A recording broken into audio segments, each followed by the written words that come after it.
함께 나눈 여호수아 24장 14절 15절 말씀을 통해서 오직 나와 내 집은 여호와를 섬기겠노라라는 제목으로 은혜를 나누기를 원합니다.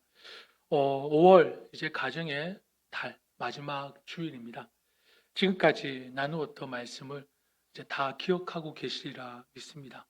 다 기억하고 계시죠? 예. 다시 한 번 더 리마인드를 해드려야 됩니까?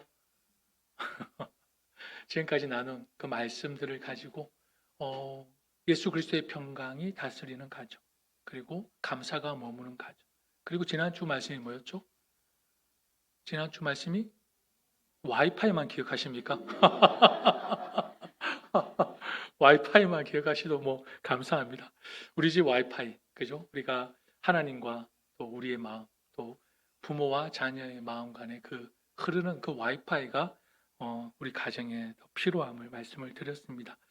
그래서 이 말씀들을 돌아보면서 오늘 본문의 말씀으로 가정의 달에 그 말씀을 마무리하면 어떨까 생각합니다. 우리가 함께 읽은 말씀에서 여호수아는 이제 이렇게 고백합니다. 오직 나와 내 집은 여호와를 섬기겠노라. 여러분에게 묻는다면 여러분 뭐라고 대답하시겠습니까? 나와 내 집은 오직 여호와만을 섬기겠습니다라고 고백할 수 있으시겠습니까? 왜 다 이렇게 대답이 안으로 들어가십니까? 섬길 수 있으시겠습니까? 그래요? 이번에는 너무 쉽게 대답하시는 것 같습니다. 뭐 여러 가지 본인의 답이 있을 거라고 생각합니다. 우리가 대답을 하기 전에 여러분 이 말씀이 어떤 말씀인지 먼저 진지하게 깊게 생각해보고 그리고 나서 자신과 나의 가정을 돌아보면 어떨까 생각합니다. 여러분 어제 카톡을 통해서 보내드린 영상 다 보셨습니까? 여호수아 24장 한번 다 들으셨어요? 제가 그것을 드린 이유는 다 이유와 의도가 있겠죠. 여호수아 24장 그 영상을 공동체 성경 읽기 그 장을 보내드린 이유는 오늘 말씀은 24장 전체 흐름을 알아야 이 고백의 진정한 의미를 알 수 있기 때문입니다. 그래서 제가 한번 다 듣고 오시라고 보내드린 것입니다. 오늘 본문 15절 말씀에 오직 나와 내 집은 여호와를 섬기겠노라. 이 말씀은 한평생 하나님의 은혜를 경험한 여호수아가 마지막 순간에 고백한 말씀입니다. 그리고 오늘 우리 가정에도 동일하게 하나님은 묻고 계십니다. 너와 너의 가정은 누구를 섬길 것이냐? 라고 동일하게 묻고 있습니다.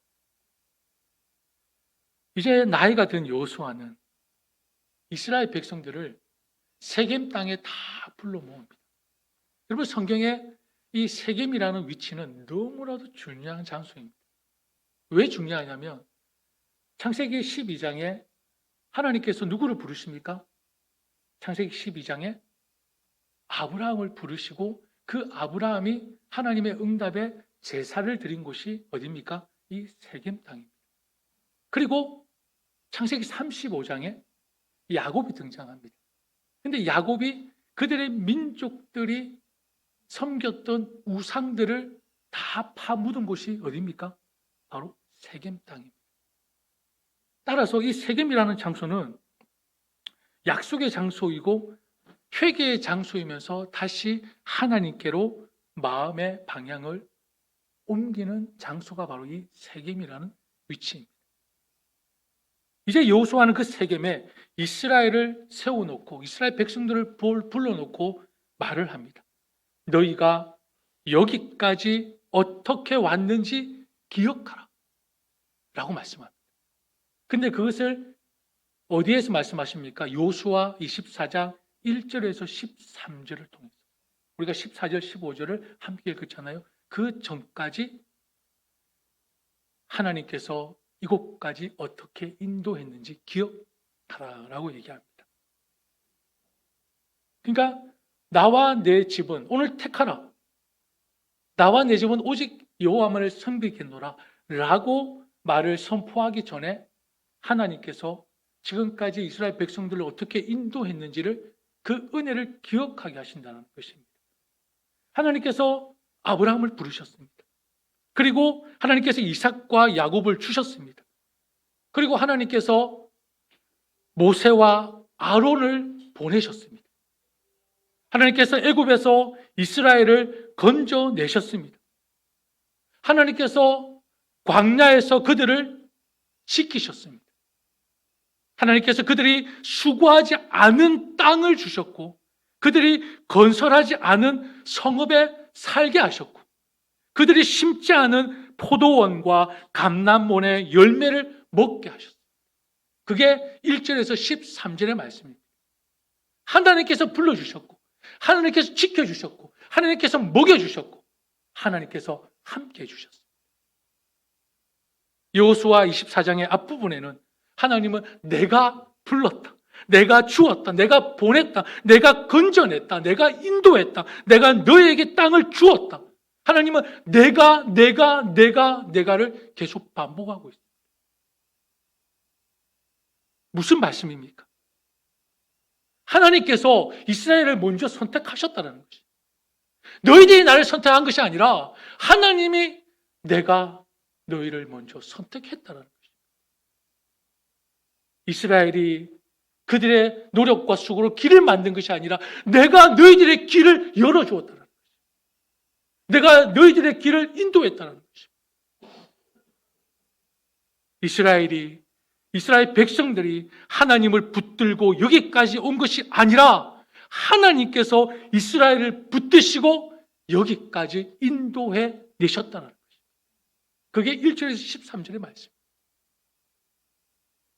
예수님도 요한복음 15장 16절에서 이 말씀을 하죠. 같이 읽을까요? 너희가 나를 택한 것이 아니라 내가 너희를 택하여 세운 것이다 라고 말씀하십니다. 여러분, 항상 기억하십시오. 복음은요, 언제나 항상 은혜가 먼저입니다. 은혜가 먼저입니다. 그리고 그 다음에 순종이 나오는 것입니다. 순종은 그 은혜에 대한 응답인 것입니다. 복음은요, 언제나 구원이 먼저입니다. 구원이 먼저입니다. 헌신은, 수고는 그 구원을 받은 백성의 삶인 것입니다. 믿으십니까? 여러분, 왜 구원이 항상 먼저일까요? 왜 은혜가 먼저여야 되고 왜 구원이 먼저여야 됩니까? 그래야 나의 순종과 나의 헌신과 나의 수고와 나의 섬김으로 인해 누가 영광을 받으십니까? 하나님이 영광을 받으시기 때문입니다. 그래야 은혜와 구원이 먼저인 것입니다. 내 헌신이 먼저가 아니라, 내 수고가 먼저가 아니라 하나님의 은혜가 항상 앞서야 되고 하나님의 구원이 항상 앞에 있어요. 그래야 내 섬김과 순종이 하나님께 영광을 올려드릴 수가 있는 것입니다. 그러면 순서가 바뀌면 어떻게 될까요?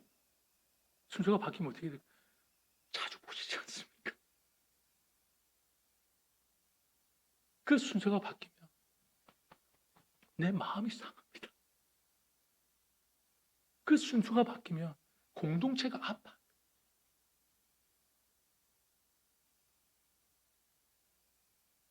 그만큼 나의 순종과 나의 헌신이 앞서는 순간 내 안의 마음과 내 영혼과 공동체의 그 공동체가 위험해지는 것이죠. 그래서 항상 은혜와 하나님의 구원이 앞서는 것이죠. 여러분, 우리 가정도 마찬가지입니다. 여러분, 우리 가정이 여기까지 온 것이 우연입니까? 우연이 아닙니다. 하나님이 먼저 일하셨습니다. 하나님이 먼저 우리를 인도해 내셨고 하나님께서 먼저 그 길을 열어놓으셨습니다. 그게 믿음의 가정의 고백입니다. 세상 사람들은 알지 못합니다. 죽었다 깨어나도 알 수 없는 엄청난 비밀입니다. 우리가 잘해서 여기까지 온 것이 아니라 하나님께서 붙드셨고 하나님께서 기다리셨고 하나님께서 먹이셨고 하나님께서 지키셨습니다. 아멘. 여러분, 부모로서 부족한 순간이 얼마나 많았습니까? 혹시 여러분 완벽한 부모 계십니까? 부모로서 얼마나 많은 부분들이 부족했어요. 그리고 서로 사랑해서 결혼했죠. 부부로서. 서로에게 받은 그 상처, 아직까지 한켠에 묻어둔 아픔들이 있습니까? 없습니까? 없습니까? 다 있으시잖아요. 그죠? 너무 공감을 하시네요. 말 못하는 이 한켠의 아픔, 다 숨겨두고 있지 않습니까? 그리고 자녀를 사랑한다고 하면서도 그 마음에 상처를 준 그 순간 많으시죠? 많습니다. 그럼에도 불구하고 하나님께서 우리 가정을 지금까지 인도해 주셨다는 거죠. 그럼에도 불구하고. 그러므로 나와 내 집은 여호와를 섬기겠노라는 이 고백은 여러분 은혜를 얻기 위한 조건이 아니라 이미 받은 은혜에 대한 무엇입니까? 믿음의 반응인 것입니다. 이미 받은 은혜에 대한 믿음의 반응이 오직 나와 내 집은 여호와를 섬기겠습니다. 은혜 받기 위한 조건이 아니고요. 은혜 받은 자로서의 믿음의 반응이 바로 이 고백이라는 것입니다. 여호수아가 마지막 때 이 고백을 하지 않습니까? 하나님, 주님께서 우리를 먼저 불러주셨습니다. 주님께서 먼저 우리 가정을 붙드셨습니다. 그러므로 이제 우리 집은 주님의 은혜에 응답하며 살겠습니다. 왜 하나님께서 은혜를 먼저 기억하게 하셨을까요? 왜 은혜를 먼저 1절 13절에 은혜를 기억하게 하시고 이 여호수아의 고백이 나왔을까요? 여러분, 은혜를 아는 자만이, 은혜를 아는 가정만이 분별력 있는 삶을 살 수 있기 때문입니다. 그리고 올바른 선택을 할 수 있기 때문입니다. 삶의 올바른 선택. 은혜를 아는 자만, 그 구원의 놀라움을 아는 자만이 분별력 있는 삶을 살고 올바른 선택을 할 수 있다는 것입니다. 하나님의 은혜를 기억하게 한 후에 여호수아는 말합니다. 그러므로 이제는 여호와를 경외하며 온전함과 진실함으로 그를 섬기라. 맞나요? 그 다음이? 아니네요. 자, 여기서 여러분 그러므로가 너무나 중요합니다. 그러므로 이제는 여호와를 경외하며 온전함과 진실함으로 그를 섬기라. 그 은혜를 기억한 후에 그러므로 여호와를 경외하고 여호와를 섬기라고 얘기하고 있습니다. 하나님께서 여기까지 인도하셨으므로 이제 하나님을 경외하라는 것입니다. 하나님께서 먼저 구원하셨으므로 이제 하나님을 섬기라는 것입니다. 그럼 하나님을 경외하는 것과 하나님을 섬기는 것이 무엇입니까? 경외하다는 말은 하나님을 단순히 무서워한다는 뜻이 아닙니다. 하나님을 가볍게 여기지 말라는 거예요. 하나님을 가볍게 여기지 말라는 것입니다. 하나님을 하나님으로 인정하는 것. 내 삶과 가정과 선택 앞에서 하나님을 주인으로 모시는 태도가 하나님을 경외한다는 것입니다. 그럼 우리의 삶에 지금 하나님을 가볍게 여기는 분들이 얼마나 많습니까? 그리고 하나님을 섬긴다는 말은 무엇입니까? 이 말은 일하다, 섬기다, 예배하다는 뜻이 다 포함되어 있습니다. 하나님을 섬긴다는 것은. 하나님을 섬긴다는 것은 여러분 주일에 예배 한번 참석하는 교회 다니는 행위를 뜻하는 것이 결코 아닙니다. 여러분 그렇게 하나님을 가볍게 생각하지 마십시오. 내가 무엇을 위해 살고 있는지, 내가 무엇을 가장 두려워하는지, 내가 무엇을 가장 의지하는지, 무엇을 가장 귀하게 여기는지를 묻고 있는 것입니다. 하나님을 섬긴다는 것. 일주일에 한 번, 그냥 교회 다니는 행위, 그게 아니라고요. 여러분, 사람은 누군가 반드시 누구나 무언가를 섬깁니다. 하나님을 섬기지 않으면 아무것도 섬기지 않는 것이 아니라 결국 다른 것을 섬기게 되어 있습니다. 그거는 세상에 널려 있습니다. 돈일 수도 있고요. 성공일 수도 있고요. 권력일 수도 있고요. 자녀일 수도 있고요. 사람들의 칭찬과 인정일 수도 있고요. 그리고 나의 평안함과 안위일 수도 있습니다. 그래서 여호수아는 말합니다. 너희가 그죠? 섬길 자를 오늘 택하라. 언제 택하라고요? 오늘 택하라. 왜 오늘입니까? 왜 오늘일까요? 여러분 신앙의 선택을 미루면요. 마음은 너무나도 쉽게 무너져버려요. 그리고 신앙의 선택을 미루면 그 마음 무너지는 것은 일순간. 여러분, 기도를 하루 쉬어보십시오. 그 다음 날은 자동으로 쉬게 됩니다. 그래 두 번, 세 번 쉬잖아요. 그 다음 주는 기도 안 합니다. 한 주 쉬어버리잖아요. 그 다음 달 기도 안 합니다. 한 달 쉬어버리잖아요. 1년에 기도하는 순간은 손꼽습니다. 여러분, 예배를 한번 미뤄보십시오. 그럼 예배를 가볍게 여깁니다. 회개도 미루면 우리의 마음은 어떻게 될까요? 굳어져 버립니다. 사과해야 될 걸, 용서를 구해야 될 것을 미루면 우리 마음이 굳어져 버린다. 그리고 가장 중요한 거 말씀드리고 싶습니다. 여러분, 자녀의 신앙 교육을 미루면 기억하십시오. 세상이 먼저 자녀를 가르쳐 버립니다. 자녀의 신앙 교육을 미루잖아요. 그러면 세상이 그들을 가르쳐 버린다고. 그 다음에 여러분 어떤 현상이 일어나는지 아십니까? 저는 너무나도 많이 봤는데요. 사역을 하면서 진짜 많이 보는 게 뭔지 아십니까? 목사님, 우리 자녀가, 우리 아들이요, 우리 딸이요, 좋은 고등학교 나오고 좋은 대학 나오고 취직도 잘 됐고 결혼도 잘했어요. 근데요, 교회를 안 나와요. 교회를 안 나와요. 여러분, 결론적으로 그렇게 잘 된 겁니까? 잘 된 것입니까? 누구 책임일까요? 저는 부모 책임이라고 생각합니다. 부모 책임. 자녀의 신앙 교육을 밀어버리면 세상이 가르쳐버린다. 정말로. 여러분, 그걸 미루잖아요. 나중에 여러분이 더 나이가 드셔서 이제 그게 눈물의 기도 제목이 될 거예요. 눈물의 기도 제목. 하나님, 내 자녀 예수 믿게 해주십시오. 교회 나오게 해주십시오. 신앙생활하게 해주십시오. 저는 허다하게 봤습니다. 장로님들이, 권사님들이 저 붙잡고 목사님, 우리 집 신방을 와주세요. 교회를 안 나가요. 몇천 명이 모이는 교회인데도 청년들 20, 30명밖에 없습니다. 그 당시에. 여러분, 명심하십시오. 신앙은 미룰 게 아닙니다. 절대적으로. 여러분, 아멘이십니까? 그래야 제 말씀에 좀 힘을 얻을 수 있을 것 같습니다. 불만 있으신 건 아시죠? 여러분, 여호수아 시대에 이스라엘 백성들은요, 어디에 들어왔습니까? 약속의 땅 가나안에 이미 들어왔습니다. 그들은 이제 광야의 떠돌이가 아니었습니다. 땅을 얻었습니다. 성읍을 얻었습니다. 포도원과 감람원을 얻었습니다. 그런데요, 바로 그때가 너무 위험한 때였어요.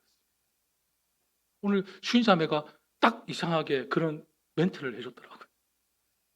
그때가 너무 위험한 때였어요. 이스라엘 백성들이. 여러분, 고난의 때는요, 저는 은혜라고 생각합니다. 고난과 역경과 염려와 걱정이 있을 때 저는 차라리 은혜라고 생각합니다. 왜냐하면 광야라는 고난에서는요, 하나님이 없으면 살 수 없었습니다. 근데 지금 이스라엘 백성은 가나안 땅에 들어와서 형통과 번영을 이루고 있습니다. 안정감을 얻자. 이제 머리에 무슨 착각이 들어옵니까? 하나님 없이도 살 수 있을 것 같은 그 착각의 마음과 생각을 지배해버립니다. 그래서 뭘 만들죠? 우상. 바알과 아세라 우상을 만들어서 번영과 풍요의 그 우상들을 만들어 섬기기 시작합니다.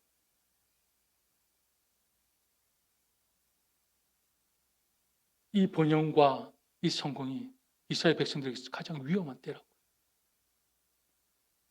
여러분, 우상숭배가 무엇입니까? 하나님보다 눈에 보이는 성공과 안정과 풍요를 더 의지하는 마음입니다. 우리의 가정도 다르지 않습니다. 여러분, 우리 집안에, 우리 가정에 바알과 아세라와 같은 우상들이 얼마든지 있을 수 있습니다. 얼마든지. 자녀의 성공, 돈과 안정감, 그리고 요즘 스마트폰, 미디어, 체면과 비교, 심지어 가족 자체도 하나님보다 앞서면 그게 바로 바알이 되는 것이고 아세라가 되는 것입니다. 오늘날 소위 그리스도인이라고 하는 사람들에게 나타나는 여러분 심각한 문제가 무엇인지 아십니까? 하나님을 내 삶의 중심에서 주변으로 밀어내고 있다는 것이죠. 여러분 이거 심각한 문제라고 느껴지십니까? 하나님은 계시지만 그 하나님이 중심에 계시지 않는다는 거예요. 오늘날 그리스도인들의 삶에 예배는 드리지만 삶의 우선순위는 세상의 흐름과 분위기를 따라 정합니다. 예배는 드리지만 기도는 하지만 결정은 내 마음이 이끄는 대로 합니다. 그 약간 웃음소리지만 말씀은 듣지만 우리 집을 다스리는 것은 그날 엄마의 감정입니다. 다들 고개를 또 끄덕끄덕 하시네요. 말씀은 듣지만 우리 집안의 분위기를 다스리는 것은 그날의 엄마의 감정. 그래서 오늘 여호수아의 질문은 우리 집을 향한 질문입니다. 너희 집은 무엇을 섬기고 있느냐? 너희 가정의 마음은 어디를 향하고 있느냐? 여러분, 오직 나와 내 집은 여호와를 섬기겠노라. 이 고백이 진정 나의 고백이 되고 나의 가정의 고백이 된다는 것은 무엇을 뜻할까요? 세 가지를 말씀을 드릴게요. 하나님을 우리 집의 주인으로 모시겠다는 뜻입니다. 이 고백. 하나님을 집안의 장식처럼 두지 않겠다는 것입니다. 필요할 때만 찾지 않겠다는 것입니다. 우리 집의 시간, 물질, 자녀, 결정, 관계, 말, 분위기까지 하나님 앞에 세우겠다는 고백이 나와 내 집은 여호와를 섬기겠다는 것입니다. 두 번째는 마음이 나누지 않겠다는 뜻입니다. 두 마음을 품지 않겠다는 것입니다. 요즘 그리스도인들의 마음은 어떤 마음인 줄 아십니까? 양다리 들어보셨죠? 이쪽에 하나 걸치고 이쪽 하나 걸치고. 하나님께서 정말 원하지 않는 모습입니다. 뜨겁든지 차갑든지 하든지 미지근하지 말라고 하셨어요. 여러분 이스라엘의 문제는요, 하나님을 전혀 모른다는 것이 아니었습니다. 그들은 하나님도 알고 있었습니다. 하나님의 은혜도 경험했습니다. 문제는 하나님도 붙들고 동시에 우상도 붙들려고 했다는 것입니다. 양다리 작전. 그리고 마지막 세 번째로 이 고백은요, 내 가족들을 강제로 끌고 가겠다는 뜻이 아닙니다. 가정의 방향을 하나님께로 두겠다는 것입니다. 믿음은 여러분 강요로 만들어지지 않습니다. 자녀의 믿음은 결국 자녀와 하나님 사이의 관계가 되어야 합니다. 배우자의 믿음도 대신 살아줄 수 없습니다. 그러나 부모와 신앙의 어른들은 그 가정의 방향을 보여줄 책임이 있다는 것을 잊지 마십시오. 그 방향을 보여줄 책임이 어른들에게 있는 것입니다. 정말 여러분의 자녀들이 정말 아름답게 건강하게 신앙생활하기를 원하신다면 그 방향을 여러분들이 보여줘야 될 책임이 있다고. 강요는 할 수 없죠. 제가 제 딸에게 이런 질문을 한 적이 있습니다. 딸아, 만약 네가 하나님과 세상 둘 중에 하나를 선택해야 할 일이 생긴다면 무엇을 선택할래? 애나가 뭐라고 했을까요? 뭐라고 했을까요?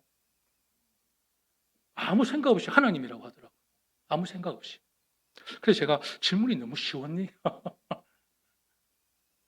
좀 디테일하게 질문을 해봤습니다. 그럼 만약 네가 주일 예배를 빠져야 할 일이 생긴다. 그때 너는 어떻게 할래? 내나가 안 되지 라고 하더라고요. 너무 쉬운데 답이. 근데 저는 그 말이 아무 생각 없이 대답했다 하더라도 그 말이 참 고마웠습니다. 저는 사실은요, 저희 아버지에게 좀 안타까운 게 있어요.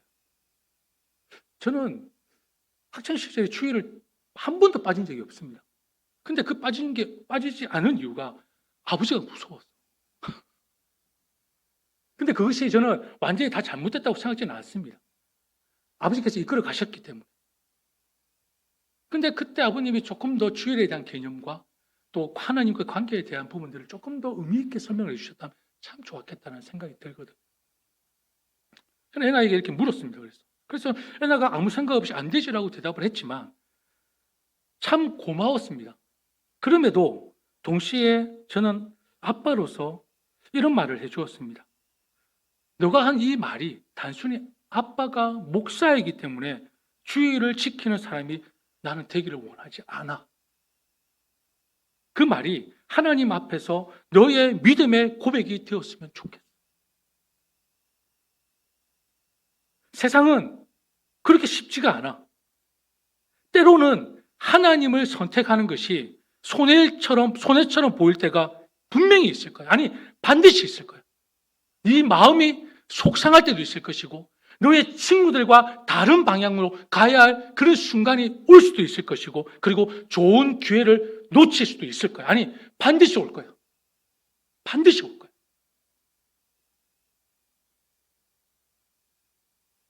그래도 아빠는 애나가 세상 속에서 손해를 보더라도 하나님을 선택하고 하나님을 말씀을 붙드는 믿음의 사람이 되기를 원해. 아버지의 마음. 물론 네가 자라면서 어떤 선택을 네가 하게 될 때, 네가 어떤 선택을 하더라도 아빠는 그 선택을 무시하거나 억지로 끌고 갈 생각은 추호도 없어. 너의 선택을 존중해. 하지만 한 가지 분명한 것은 하나님을 선택하는 길이 생명의 길이고 영혼의 길이며 그리고 하나님을 섬기는 삶이 가장 복된 삶이라는 것을 잊지 않았으면 좋겠어요.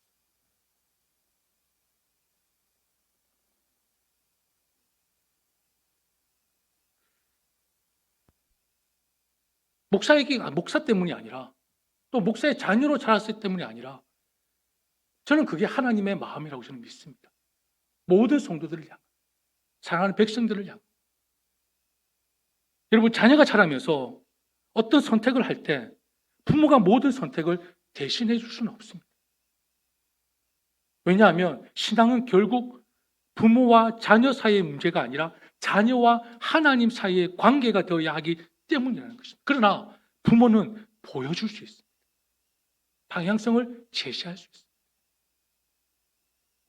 나와 내 집은 오직 여호와만을 섬기겠노라. 성도 여러분, 자녀들은요, 부모가 무엇을 가장 귀하게 여겼는지를 기억합니다.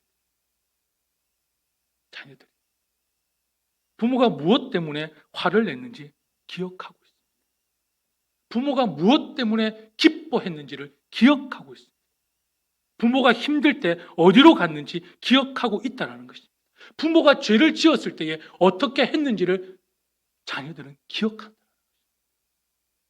그러므로 우리의 가정의 가장 큰 정의는 내가 완벽한 부모가 되는 것이 아니라 우리의 가정의 가장 큰 정의는 하나님을 향한 그 마음, 그 방향성이 되어야 된다.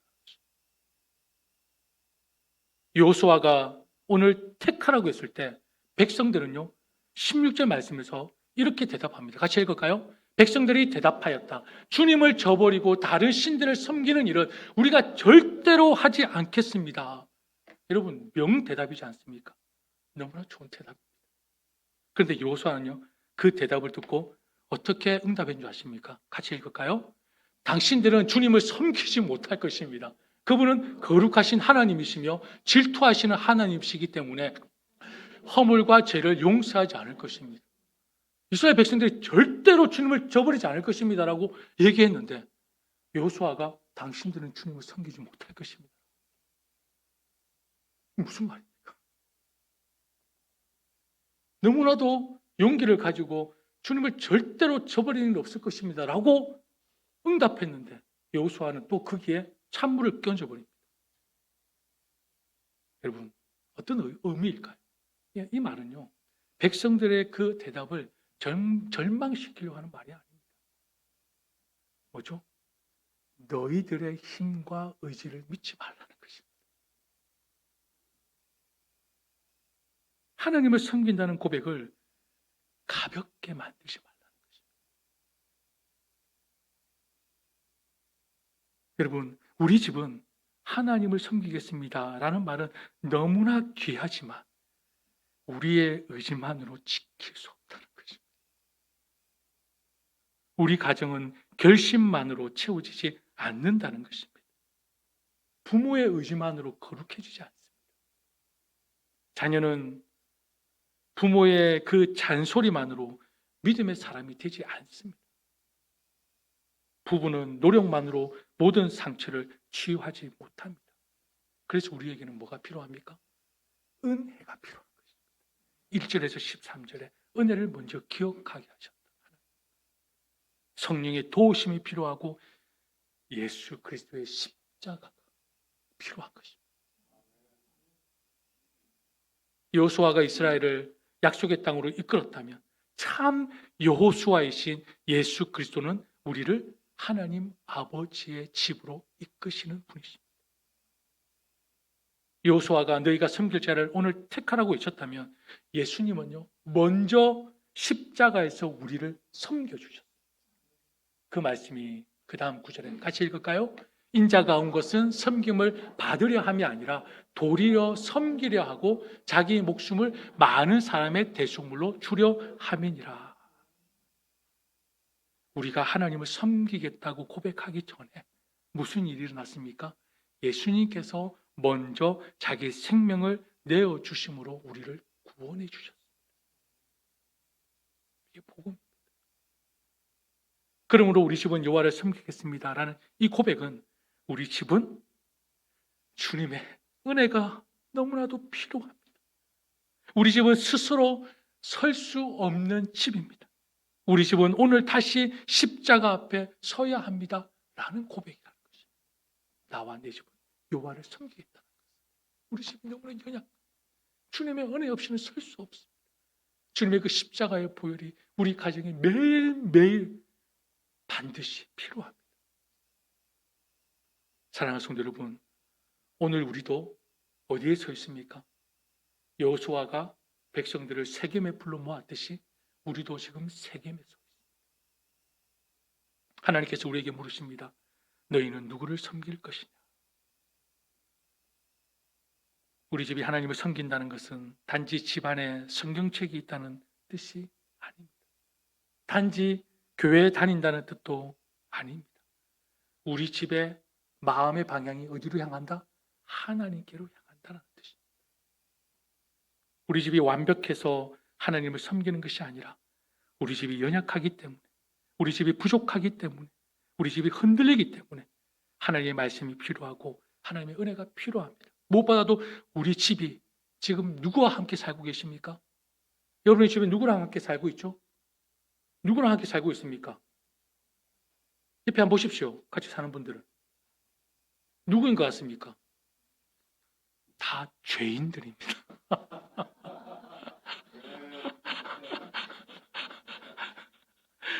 우리 집이 죄인과 함께 사는 곳이기 때문에 뭐가 필요합니까? 예수 그리스도의 십자가가 필요한 것입니다. 아멘? 죄인으로 보십시오. 완벽한 자로 보지 마시고.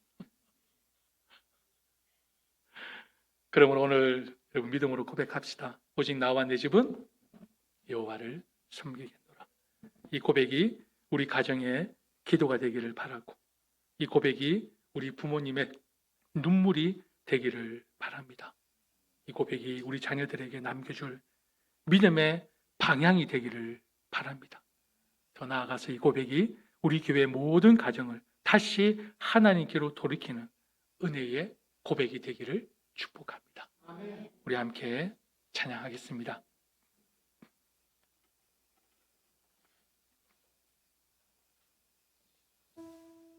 오늘 찬양하면서 오늘 주시는 말씀을 기억하시고, 오직 나와 내 집은 여호와를 섬기겠노라, 이 고백의 진정한 의미를 다시 한번 내 마음에 새기고 진정 이 험한 세상, 지금 우리가 가나안에 살아가고 있지 않습니까? 번영과 번성의 시대에 살아가고 있습니다. 지금 가나안의 삶과 똑같습니다. 우리 안에 우상이 있을 것입니다. 우리 안에 하나님이 원하지 않는 것들을 섬기고 있는 것이 분명히 있을 것입니다. 여러분, 오늘 그것을 깨닫고 내려놓고 세겜에 다 묻으시고 하나님 앞에 우리의 마음을 돌리고 또 하나님 앞에 온전히 설 수 있는 나와 내 가정이 될 수 있도록 우리 찬양 후에 믿음으로 함께 기도하며 나아가겠습니다.